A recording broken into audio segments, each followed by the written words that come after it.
Bismillah ar-Rahman ar-Rahim. Assalamu alaikum. Welcome back. It is 11:37 a.m.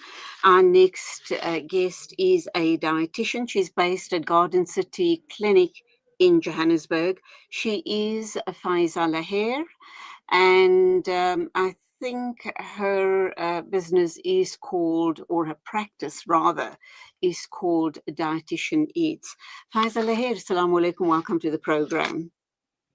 Assalamu alaikum. Thank you so much for having me this morning. Lovely to have you here. We're going to talk about energy drinks this morning, but I've always been very interested in knowing when a dietitian, with your type of practice, do you find that the majority of your patients come to you for issues regarding weight management, or does a dietitian go way beyond just the issue of weight management? So weight management is just part of the scope of practice. We practice in hospital, which means that we assist the physicians and the doctors in hospital to manage their patients when they are intubated and ventilated so they cannot eat. So we prescribe their nutrition. And then we also assist, diabetics, people with high blood pressure, children in the neonatal ICU, and even the pediatric ward, with regards to their eating, their diets. So currently in hospital, it's a lot of management of chronic illnesses. And then we do preventative health with our outpatients in the hospital. I mean, in the office. Wow, it just goes to show how our perceptions could be so horribly misleading. But wonderful talking with you today. I came across an article where the UK government is planning to ban the sale of energy drinks to anyone under the age of 16. And I'm kind of wondering, I don't think there's been any control regarding energy drinks in our country. So let's ask the all important question, Faiza, and that, of course, being what makes energy drinks potentially dangerous to our health? Okay, so in this instance, the energy drinks are being banned from anybody under 16 years old, and this is any energy drink with 150 milligrams of caffeine per liter. So the reason for banning is that energy drinks contain high levels of caffeine, sugar, and stimulants like taurine, which can elevate the heart rate and blood pressure, potentially increasing the risk of arrhythmias or even cardiac arrest, especially when consumed in excess or those with underlying conditions. So you know how children are. Everybody's drinking a certain drink. Everybody wants to get onto the bandwagon because they feel so great, they feel so energetic, and this potentially can be very harmful because of the stimulants and the effects that it has on the body. I know exam time, teenagers and pre-teens seem to be hooked on energy drinks because they want the energy, they want to stay awake, because they want to cram in as much as they possibly can. Is it a good idea, or would it not be too serious a matter if it's just for short-term use? Definitely. So that's a great question. And during exam season, many teens lean on coffee, tea, or other energy drinks to stay awake, but caffeine can actually backfire on your study plan. So it's a short-term boost because caffeine can increase alertness, attention, and reaction time for a few hours. And that's why students reach for coffee, energy drinks during late night study sessions. But the negative effects during exams is it can cause quite a bit of sleep disruption. So even one caffeinated drink in the afternoon can cut deep sleep cycles, reducing your memory consolidation, and that's the way your body uses or stores what you've studied basically in your brain. It will also increase your anxiety. So caffeine raises cortisol, which is our stress hormone, before and during an exam, and this can worsen nerves, jitters, and even blanking out. And then it can cause an energy crash. So after that spike of that energy release, Your blood sugar and your energy often dips, and it can make focus even harder. And then it can cause dehydration. So the more caffeine you drink, the more you need to go to the loo, and this less hydration for the brain means poorer focus. And then also an addictive cycle. And during high doses means withdrawal headaches, irritability, fatigue, especially during the exam week. Let's just change track slightly here. I know of someone in the family who drinks a double espresso coffee without fail every day. And I'm kind of wondering he's an adult, by the way, what sort of an impact would this have on him long term? So absolutely fine, because remember, as adults, our bodies are, um, we have enough neurotransmitters and we have enough enzymes to metabolize the caffeine, especially if he's used to it. But as a child under 16, if they had to start off their day with a double espresso, you can imagine that child will be climbing the roof, Absolutely. irritable. I mean, there's so many different ways that caffeine can have an impact on a child. But on an adult who's having a double espresso and maybe will have a toast or cereal or something with it, not that big of an effect on their day. You probably sometimes also needs it. So we want to be careful, especially with young kids, anybody under 16, particularly under 18, you need to be careful the amount of caffeine you're doing per day. We're going to continue our discussion regarding energy drinks after our ad break, which we are going to go for in a minute or two. But the other thing that just popped into my head now is little kids, your adolescents who attend a lot of every weekend without fail. They're going to a birthday party and all the sugary stuff they consume. Not only on weekends, I think throughout the day. School tuck shops their shelves are bursting with sweets and chocolates and juices containing sugars. What ought we do about that? I just think that parents are not taking enough caution regarding the amount of sugary drinks, sweets, porridges, cereals, etc., that the kids are consuming on a regular basis. Are you concerned about it, Faiza?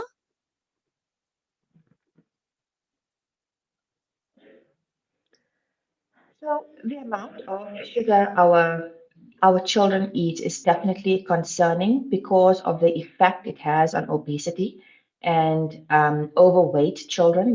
We're seeing diabetes in children and teens much earlier these days, and that together with inactive lifestyles or getting home, being inactive, not going to sport, sitting all afternoon on the computer, on the PlayStation, or gaming, online gaming, and things like that, being on their cell phones is definitely something that needs to be addressed. So these are conversations that parents need to have at home, where if you are buying sweet items, are you going to be buying sweet items at school or only on the weekends? It's such a big, vast area that needs to be addressed because most children are definitely eating poorly. They're not packing lunch, and then they're buying from the tuck shop items that are very poor nutrition quality, and they are high in energy density. So they give them a lot of energy, but they don't give them any vitamins, minerals, fiber, which is so important for their bodies. Okay, let's go for that ad break. When we come back, we'll continue this discussion and we will hone in on energy drinks. Banks of the Crocodile River bordering the Kruger National Park. As a guest at Buckler's Africa Lodge, one can enjoy an amazing sunrise or sunset on our spacious deck area while you catch a glimpse of some wildlife sightings along the Crocodile River. The sounds of the African savannah will greet you whilst you enjoy your morning coffee. Buckler's Africa Lodge by Tingana Collection. Buckler's Africa Lodge is ideally situated only 6 kilometers from the Crocodile Bridge Gate in the Kruger National Park. Catering for all travelers with variety, we have 4 types of the finest rooms: superior rooms, deluxe rooms, deluxe suites, and 2-bedroomed family units. Each room is equipped with the finest amenities to make your stay unforgettable. Guests can choose between the self-catering option or book their accommodation with breakfast and dinner included. Buckler's Africa Lodge is your ideal location for the ultimate Kruger getaway experience. We specialize in exhilarating and educational game drives in Kruger, tailor-made to suit your family. Inquire about our various accommodation offerings and other activities. Visit www.tingana.co.za for more information. Buckler's Africa Lodge by Tingana Collection. Experience the pulse of Africa with us. Discover the Africa of your dreams and surround yourself with her spectacular beauty. Relax beneath her serene sunsets and explore wildlife at its natural best. It's where the pride of Africa comes together. The Kwantu Private Game Reserve. Get to know the Big Five or cruise on an elephant safari game drive. Interact with lion and tiger cubs and enjoy world-class halal cuisine while we pamper you during your 5-star stay. Indulge in the true African experience. For reservations, call now on 042-203-1400 or visit kwantu.co.za. The Kwantu Private Game Reserve, the place of gathering. World-class financial services only at Sapphire Global, your financial partner. If you are looking for Islamic, Sharia, and ethical financial products, look no further. Sapphire Global offers a wide range of financial service offerings from short-term to life and investments. A full-service center with all financial requirements under one brand. Our highly skilled and experienced consultants are ready to help protect your financial future. Contact us on 041 001 0184 or visit our website on www.sapphireglobalfs.com. Sapphire Global is an authorized financial services provider. Kids these days are smart, and when you're competing for their attention against their smartphones, you need to make smart choices, like using Sunfoil triple refined pure sunflower oil in every meal you make. It's naturally cholesterol-free and approved by the Heart and Stroke Foundation as part of a balanced eating plan. So whether you're cooking, frying, or baking, you get the great tasting results that'll get their attention faster than the latest app. And if that doesn't work, change the Wi-Fi password. Sunfoil. Now we're cooking. Rejuvenating media day by day. This is Salam Media.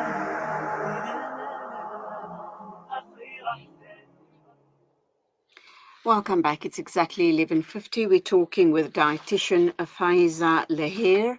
She's based at Garden City Clinic in Johannesburg. And the focus on the show this morning is on energy drinks and specifically to under 16s here in South Africa.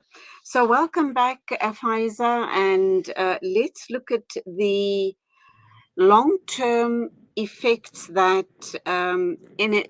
the continuous or the regular consumption of energy drinks. What sort of long-term effects do you think this could cause on preteens?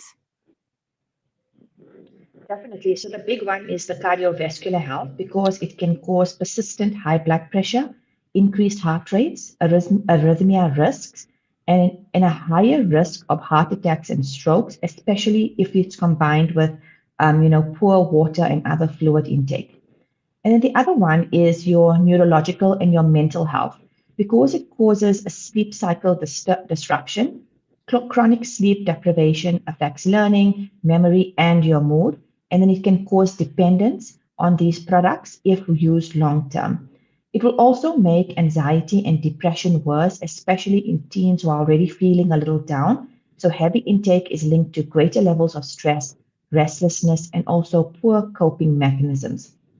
And then the other big one is the metabolic and endocrine effects. So obesity and type 2 diabetes is already a problem in our preteen age children because of the high sugar content. It contributes to weight gain, insulin resistance, and also long-term risk of diabetes. It can cause your tooth decay to become worse because of the acidity from the drink and also that high sugar content. And then a lot of children find that when they have energy drinks in excess, it can cause gastritis, peptic ulcers, and also a running tummy because of the concentration of the different additives in that drink. So there are so many different items and ways that we can manage our stress and our energy levels without having to resort to these energy drinks. So, Faiza, what about, let's assume, preteens or adolescents were consuming energy drinks on a continuous basis for about 2 years and then stopped it and then started drinking water, whatever have you. In that situation, do you believe there'd be any long-term effects or risks at all to their health? Have I lost you, Faiza? Okay, let's see what is going on here. Faiza Laher, the dietitian, was in conversation with me regarding energy drinks, how they hijack your system, and what can be done about it. But it looks like we've lost that connection. We'll quickly try to reconnect to her so that we can wrap up on this conversation. There she is. We lost you there for a minute. Can you hear me? I can hear you. I actually just missed the last question. Okay, let's assume we have these, what, 8 to 10-year-olds or 8 to 12-year-olds, that age group. Let's assume they've been drinking energy drinks continuously for 2 or 3 years in a row on a regular basis. And after that period, they stop drinking the energy drinks for whatever reason. Maybe it's just not available. Would that have caused any long-term effects on their health after 3 years of consuming it regularly, but then stopping it? Definitely. So they might actually find that they have a lot of headaches. They feel extra tired because they don't have those extra energy or extra sugary items um, feeding the system anymore. And you may also find that they feel very, very irritable because once we take out this caffeine, it's very similar to when an adult goes on a detox cleanse and they cut out caffeine and sugar and things like that. So a child would feel very similar, only that they would not be able to manage those symptoms effectively because as adults, we have those cognitive abilities to be able to manage not eating or drinking a certain item that we are used to. And children don't have those skills to manage that. So they may go to school. Teachers may find that they're a little bit extra irritable. They can't sit still. They fight a lot. Um, so you want to be mindful about this, especially if your child is currently drinking quite a bit of energy drinks and you're going to be cutting it out. You want to slowly withdraw it. So if they're drinking it every day, you want to maybe do it every alternate day and then decrease it to twice a week and then once a week and replace it with a lot of water, a lot of non-sugary fluids so that they can effectively help their system to work the caffeine and the stimulants out of their bodies. If someone wants a boost of energy from time to time, what would you suggest would be the safe alternatives in place of energy drinks? So you want to make sure that you're getting enough sleep so that your energy level is nicely, you recharge the next day, basically. You want to make sure you're getting enough fluid. And dehydration is in children and preteens, it's often a cause of feeling very tired and fatigued. So make sure they're getting in enough water, cold ice water in a nice flask every day to school. And they can do a little bit of juice here and there if they are quite active. So it really depends on the child and how much they are moving. Make sure they're eating often enough. They're starting their day with a great high protein, high fiber breakfast, and then they're carrying a good nutritious snack to school on a daily basis. It's really very simple. There's nothing that can replace good nutrition for a healthy, growing body. Okay, I'm going to wrap up now, but I also understand there have been reports of hospitalization and even deaths linked to energy drinks. How real is that risk? Oh, it's definitely very real. And the UK reports are, hospitalizations with arrhythmias and heart palpitations in adults. So this is what's driving it to, push this legislation forward. So energy drinks might look harmless on the shelf, but the truth is that they do carry a very real risk, especially for children and teenagers. And in the short term, they may give you a quick burst of energy, but in the long term, impact on heart health, sleep, and mental well being, and even in your academic performance, cannot be ignored. So, with governments like the UK moving to restrict sales to under 16s, it's clear that the health dangers are very, very serious. So, what's the best fuel for studying and sports and growth? It will always be a balanced meal, proper rest, and good hydration, not a can packed with caffeine and sugar. So, we want to protect our young people from these risks today, and we want to set them up for a healthier, stronger tomorrow. Faaizah Lahir, what a pleasure talking with you. You are based at gosh, I've just forgotten. I know that you're based at a Garden City clinic. There we go, in Mayfair, Johannesburg, and of course, I should imagine your social handle is Dietician Eats. Is that correct? That's right. Thank you so much for having me on the show today. I hope it shed some light in terms of, drinks for preteens and adolescents and helps the parents going forward. Absolutely. Shukran so very much. Allah reward you and you go well. Assalamu alaikum. I mean, It is 11:58. News and views. Pardon, not news and views. The mid-morning talk with me, Julie Ali. Moving along. 2 more interviews to go on the show today. Please do stay with us.